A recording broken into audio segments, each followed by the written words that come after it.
আজকের সালাদ এখানে শসা নিয়েছি, এখানে বটবটি ছোট ছোট করে কেটে নিয়েছি, টমেটো নিয়েছি, একটা ডিম ভেজে নিয়েছি, কিছু বাদাম, পেঁয়াজ, মরিচ আর তেঁতুল।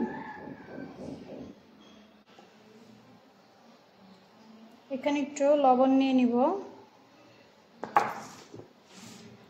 তেঁতুল দিয়ে পেঁয়াজ দিয়ে ভালো করে চটকিয়ে নেব,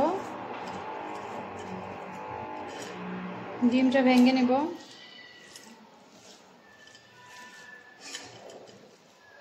তারপর সম্পূর্ণ সালাদগুলো মিক্স করে নেব।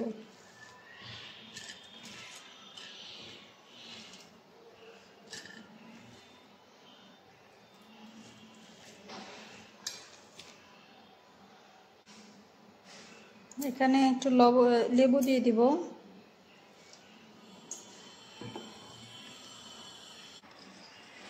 এই তো আমার সালাদটা রেডি।